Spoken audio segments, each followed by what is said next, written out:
Olá, internautas da S News. Hoje a nossa pauta é sobre o movimento LGBTQI+, de Sorocaba e região. Para isto, nós vamos entrevistar a presidente do Conselho Municipal LGBT aqui na cidade, Vivian Machado.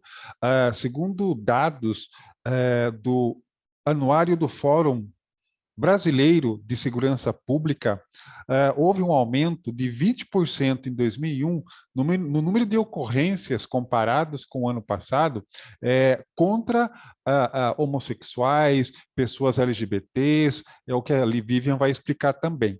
E há ainda a preocupação de como é que essa população brasileira, né, que faz parte de toda a atividade da cadeia produtiva e econômica do país, tem se preocupado com o aumento do discurso homofóbico na política, principalmente depois da posse do presidente Bolsonaro. Boa tarde, Vivian. Em primeiro lugar, essa semana que entrou, né, no último final de semana, aconteceu a segunda parada online LGBTQI+, por conta aí da pandemia, né? Que balanço você faz da parada deste ano em 2021? Muito legal, viu, Reinaldo? Tem que agradecer à imprensa, sempre que é parceira do Conselho. Obrigada pelo convite. O colegiado agradece, nós, a população LGBT, agradecemos o espaço. Pois é, você já trouxe vários dados preocupantes, né? Primeiro eu vou falar a questão da parada. Teve um grande número de visualizações, um evento que a gente construiu através da comissão organizadora. O Conselho Municipal fez um chamamento, sendo assim, compôs uma comissão organizadora e todo mundo ajudou a construir uma programação. Uma programação preocupada com os recortes raciais, PCDs, pessoas da periferia, preocupada com dar espaço para novos talentos. Tivemos apoio do SESC, da Prefeitura de Sorocaba, Parque Tecnológico, Secretaria da Cidadania, da Cultura, da Saúde, tivemos parceria, né, com o Poder Público. Foi um evento riquíssimo, um evento que esse ano a gente resolveu falar do tema, o tema foi A Minha Família, Família para Você, né, bem pertinente de Sorocaba, que nós estamos passando por uma conjuntura de cerceamentos de direitos, de projetos de leis inconstitucionais na Prefeitura de Sorocaba sendo notícia, ninguém se preocupando com a questão da pandemia, recesso, se preocupando com família tradicional, com LGBT ocupando espaço, não pode ter espaço para LGBT, sabe assim? Então, o tema escolhido foi, a pertinência foi nesse sentido, falar das famílias das pessoas LGBTs. Foi isso, foi um evento muito rico com a programação e foi maravilhoso. E na última segunda-feira também teve a audiência pública aí convocada pelas vereadoras Yara Bernardi do PT e Fernanda Garcia do PSOL para discutir também essa perda essa desestrutura ou a falta de apoio, na realidade, político, né, aos conselhos municipais, porque, na realidade, todos os integrantes do conselho continuam mobilizados. O que vocês estão reclamando, reivindicando, é mais apoio político, correto? Na verdade, assim, como eu já disse, a Câmara Municipal de Sorocaba, leis inconstitucionais, projetos de leis preocupados com costumes e não estão atentos à pandemia, desemprego, recessão, falta de atendimento na saúde pública, tudo aquilo que a gente sabe que precisa melhorar e muito, né? Então, assim, acho que o primeiro dever de vereador seria nesse sentido, de estar fiscalizando o serviço público e perguntar o que os conselhos estão precisando. Tem estrutura? Pouco. Precisa melhorar muito, o poder público precisa dar esse subsídio para os conselhos, né? Então, assim, nós estamos numa conjuntura de que teve parlamentar querendo cercear, proibir, controlar a participação popular, controlar a participação de conselhos, nós que somos representantes da sociedade, né?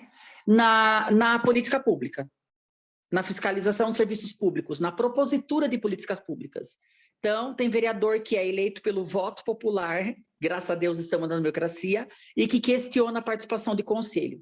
Então, o Conselho LGBT, assim como os outros importantíssimos conselhos de garantias de direito, que atuam há muitos anos, que são históricos, da mulher, da educação, da comunidade negra, da merenda escolar, do PCD, do idoso, do jovem, todos unidos para numas ações aí que nós estamos estudando. Já tivemos no primeiro momento reunião com o líder do governo, um agendamento com o prefeito, que vai ser daqui uns 20 dias, para que nosso serviço, nossa fiscalização, nossa atuação enquanto presidente de conselhos, colegiados e, enfim, as pessoas que defendem o controle social tenham garantido, sim, estrutura administrativa, voz de fato, que nos últimos tempos tem sido bem difícil. Na verdade, é um efeito cascata, né, Reinaldo? Uhum. Com o governo Bolsonaro, cerceando muitos conselhos, são pouquíssimos que por decreto ele deixou e que por Constituição são obrigatórios ser deliberativo, né, para mexer em orçamento e ser fiscalizador, que é o papel do conselho, por exemplo, do CMDCA, da saúde, por exemplo, da assistência social, né? São conselhos que estão aí nos sistemas, né, SUS, que não podem ser destituídos. Os demais, o que puder o Bolsonaro fazer para disseminar, para exterminar, ele vai fazer. Então, o efeito cascata é um jeito de governar fascista, ditatório, enfim. É mais ou menos isso. Essa bandeira que representa o movimento, que está aqui atrás ilustrando essa sua entrevista, Viu? o que ela representa para vocês e qual é o olhar que vocês têm em relação aos seus próprios críticos, Vivian? Então, veja, eu acho que os nossos críticos, eu respondo da seguinte forma: cada um com a sua luta, né? Faça a sua luta. A minha luta é ajudar o próximo, eu enquanto sou servidora pública, enquanto mulher trans, né? Os enfrentamentos que eu tive no seio familiar, andando na rua, para estudar, para ter uma faculdade, né? Para ocupar meu espaço devido dentro da municipalidade. A bandeira, Reinaldo, ela representa o renascimento, né? É muito forte o símbolo do arco-íris, a comunidade LGBT. É mais ou menos isso. E cada cor, ela representa uma identidade, né? Então, é um símbolo notório, conhecido mundialmente, né? Que há décadas é ligado também, faz uma analogia ao movimento LGBT. Aliás, até reforçando, né, a audiência pública da última segunda-feira, convocada pelas vereadoras, foi para discutir a questão do Conselho Municipal do Jovem, mas foi debatida já toda a questão, apresentada lá toda a questão da problemática que os outros conselhos enfrentam, né? E o que lhe preocupa agora com os dados, os novos dados de pesquisas do Anuário Brasileiro? Então, veja, é muito importante, até porque, haja vista, pouquíssimo tem dados de busca ativa, IPEA, IBGA, com relação à população LGBT. O Conselho, inclusive, oficializou o IBGE e a presidente da comissão, da principal comissão do IBGE, né? Ela respondeu, tem uma resposta por escrito, endereçada ao Conselho, que a gente questionou a possibilidade de realizar a orientação sexual, contemplar na pesquisa, né? E a identidade de gênero. E a resposta foi negativa. Mas não causa surpresa nenhuma, né? Mais uma vez, assim, que a população LGBT é invisível. Então, nessas questões de dados, é muito importante que você consiga dados na política pública, no caso, esse anuário de segurança pública, né, o anuário, porque você mostra a violência, onde tem que ser direcionada a política pública. Você tem a concretude, né, do que acontece mesmo, são os números, a população LGBT vítima de LGBTfobia, da violência, de cerceamento de direitos, e, enfim, é muito importante. Embora, Reinaldo, tenha um decreto aqui em São Paulo que obriga a Secretaria de Segurança Pública, plantões policiais, já no momento de lavrar o BO, está colocando orientação sexual e identidade de gênero, e nem sempre isso é colocado, né? Então, a gente precisa ainda ter mais formações, divulgar mais as legislações vigentes, pertinentes com relação a essa política pública que ainda é relegada à população LGBT, em especial as pessoas trans. E é mais difícil ainda, né? Porque Agora, você transgride as normas sendo trans. quantos trans existem hoje em Sorocaba e a população LGBTQI+, na cidade hoje chega em quantas pessoas mais ou menos? E qual é o estado de espírito dessas pessoas hoje? O que chega de relato para vocês? Elas têm medo de sair nas ruas, têm medo de repente ser provocadas por alguém e que vai iniciar uma briga e vai terminar numa agressão? Como que é esse dia a dia? Fuzil, né, Reinaldo? Você viu que o Bolsonaro falou agora do fuzil, comprar fuzil? O povo não tem nem gás de cozinha, está mais R$ 100. Mas, assim, então, como eu disse para você, as questões dos dados, né, de pesquisa, dos órgãos institucionais que têm por obrigação colher os dados. Nós não temos no Brasil e perderemos a chance mais uma vez nessa próxima pesquisa do IBGE, a questão do mapeamento de identidade de gênero e orientação sexual. Então, a gente tem, assim, relacionado, a gente se baseia em pesquisas de associações, órgãos internacionais. Então, cerca de 10% da população é LGBT, cerca de 1%, em especial, são de população trans. Então, fazendo uma conta rápida, 750 mil habitantes em Sorocaba, né? Uhum. Então, a gente teria mais ou menos, eu não sou boa de matemática, em torno de, se é 1%, 7.500, né? Mas aí, Reinaldo, vem toda a questão, né? Onde estão essas pessoas? Porque eu estou no serviço público há 20 anos e pouquíssimas trans vejo na faculdade, vejo na prefeitura, vejo na rua, né? Por que será, né? Vem toda essa exclusão, né? Do seio familiar, na escola. E aí a própria pessoa também se autoanula, ela fica num não lugar, mesmo estando numa cidade, né?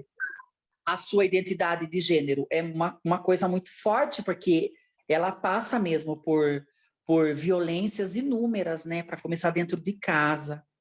E aí a gente, toda a história que a gente conhece, tem que sair de casa, muitos vão morar sozinhos ou moram juntos para se manter e tem que seguir uma nova trajetória, é isso, é o que acontece. Não consegue entrar no mercado formal, é muito complicado. Agora, você tem um exemplo de superação, porque além de você ser uma servidora, você também ingressou na faculdade, desenvolve seus estudos. Quais Sim, são os seus estudei planos? muito, passei em 2 concursos, passei primeiro de auxiliar de educação. Então, na verdade, eu sofri, sim, questões de cerceamento, e foi muito difícil, principalmente com meu pai, né? Mas tem que enfrentar, né, Reinaldo? A vida está aí, a gente tem que enfrentar. Mas eu tive a oportunidade de poder estudar e transicionar quando eu tinha 20 para 21 anos, eu já tinha passado no concurso público, né? Então, assim, eu já tinha alguns caracteres bem femininos, o cabelo comprido, né? Por ter um estereótipo assim que passava meio que batido, não tinha aquela coisa gritante, sabe? A transição me ajudou nesse sentido, talvez Mais a natureza. atenuada, no seu caso, essa percepção do Eu já outro em tive relação a talvez uma você. natureza que pudesse me ajudar, né? Nem sempre todas as pessoas têm o mesmo padrão, né? Então, quando não se é tão feminina, a trans que não é tão feminina, que não entra num padrão, ela sofre mais violência, né? Quando você é passável, né? Você sofre menos a violência no primeiro momento, né? É Da como questão o do caso do visual. negro, né? O negro, quanto mais a pele for escura, o preconceito é maior, né? Eu não sou tão negro, sou mulato, É, sabe assim? é. Tendo que a gente tem que falar com orgulho que é negro, né? Ter construído o país, né? O Brasil, eles têm a parcela grande de construção do Brasil, da cultura do Brasil e tudo, mas enfim. Então, Reinaldo, é isso, é uma questão bem complexa, trans, muito complexa. Aí eu passei de auxiliar de educação, depois eu passei de professora. E hoje você ministra aulas também. Não, eu atuo cuidando especificamente agora dos conselhos municipais, mas eu já trabalhei na cultura, já trabalhei em creche bastante tempo também. E agora, quais são as pautas do movimento aqui em Sorocaba para nesse período de pandemia? Que balanço vocês fazem do ano de 2021? É bem difícil, a população LGBT sofre muito com a pandemia, porque muitos não estão no mercado formal.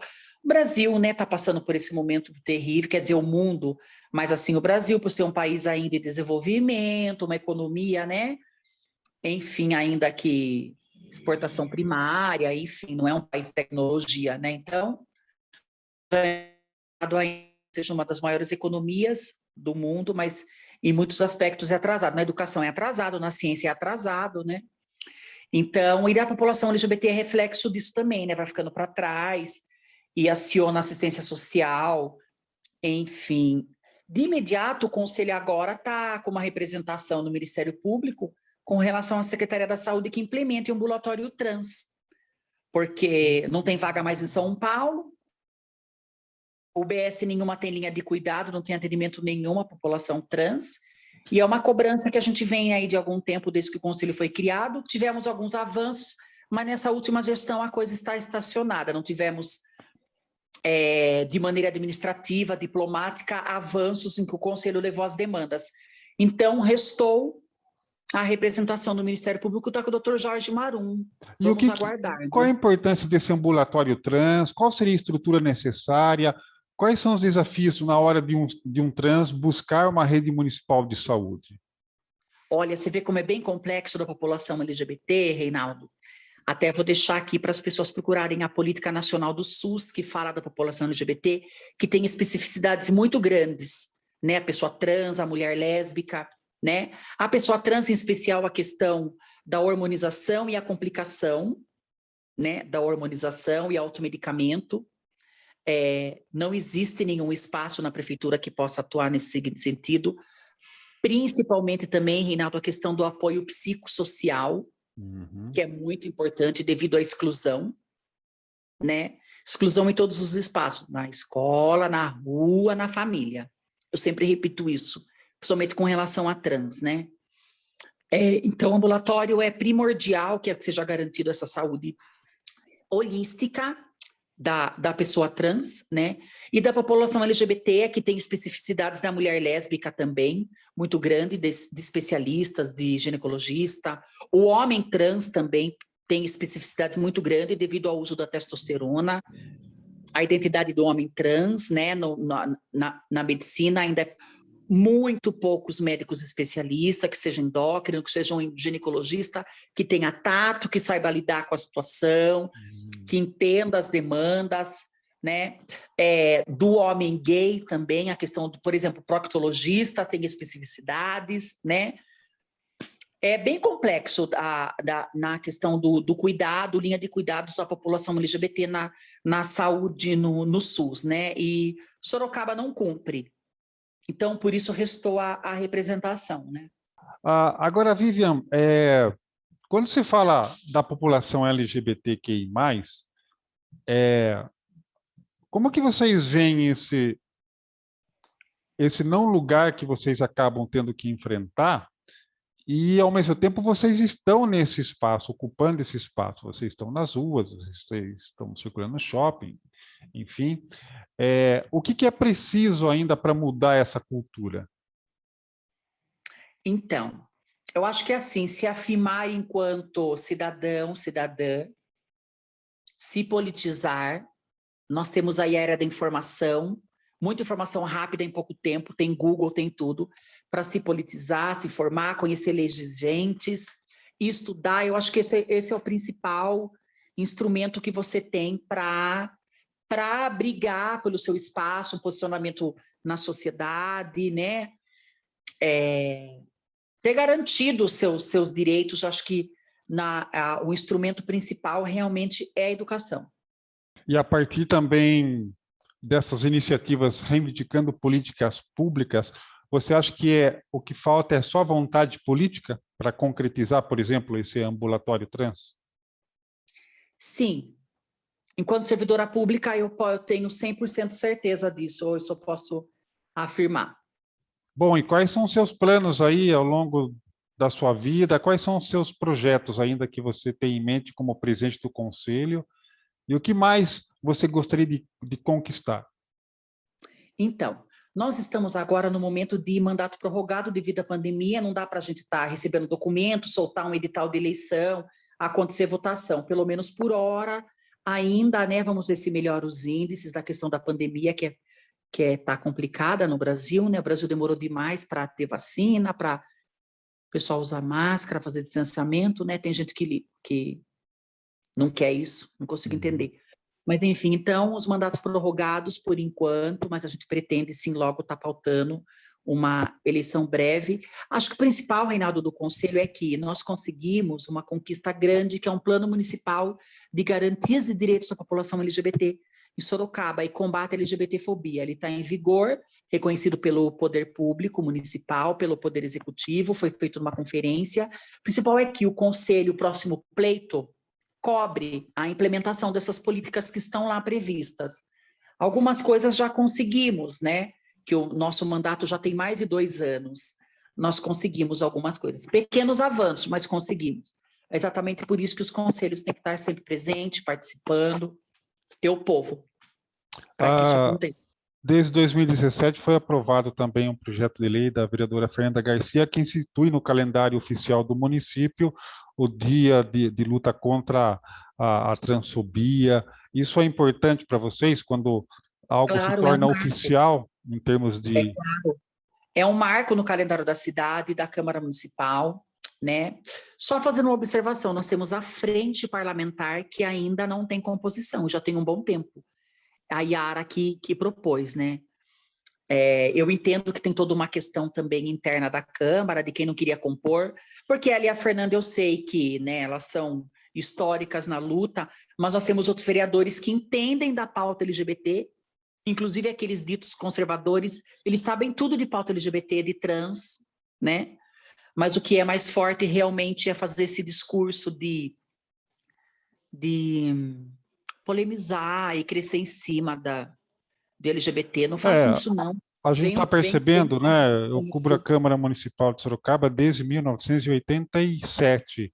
Essa é a primeira vez que a gente vê que hoje existe um discurso organizado por parte dos vereadores conservadores da Câmara Municipal, que vem na discussão de temas que vão atingir a esquerda, o LGBT, e Eu sempre tive esse sociologicamente medo, sabe, falando, Renato? e Mas eu isso tenho aumenta esse para medo um vocês, pouco. isso aumenta para vocês lá na rua, essa opressão, vocês sentem isso?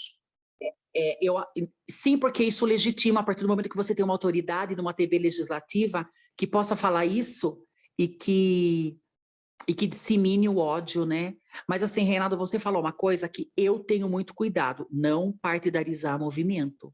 Talvez eu vou ser um pouco polêmica de falar isso agora, mas existe um grande defeito dentro do movimento LGBT, achar que só LGBT de quem é de PT e PSOL. Não gosto disso. Ou seja, lógico, Não gosto. ele é amplo, né? Ele tem a sua...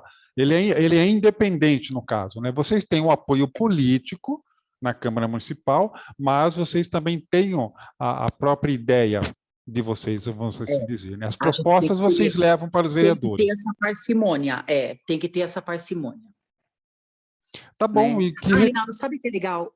Desculpe, sabe que é legal eu registrar também? Agora nós temos graças ao governo do estado de São Paulo, que é PSDB, por exemplo, que tira tanta coisa de aposentado, de professor, enfim, mas que fez uma coisa legal, importante, que a gente tem que falar, por exemplo, e não é PT e PSOL, né? Que é o quê?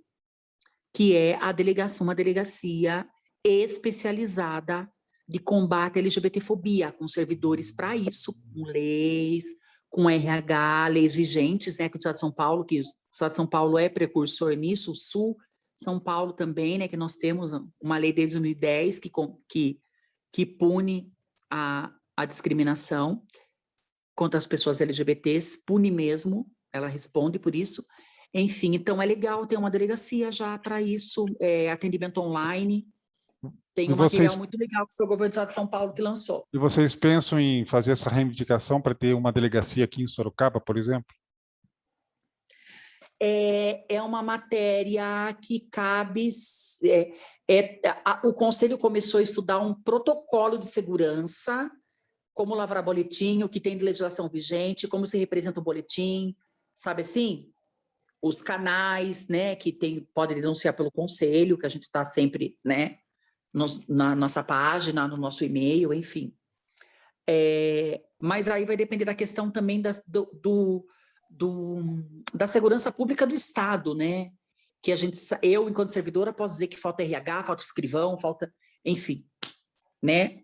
Mas seria muito importante que tivesse um centro de referência para todos, por exemplo, população negra, PCD, idoso, mulher, LGBT, né? Legal. Que mensagem final você deixa para o sorocabano? Nós estamos conversando com Vivian Machado, ela que é a presidente do Conselho Municipal LGBTQI+, aqui da cidade. Então, preciso pensar um pouquinho, que essa você fez uma surpresa para mim. Mas acho que o principal é, povo sorocabano, entender o coração de quem é LGBT. Isso acho que é o principal.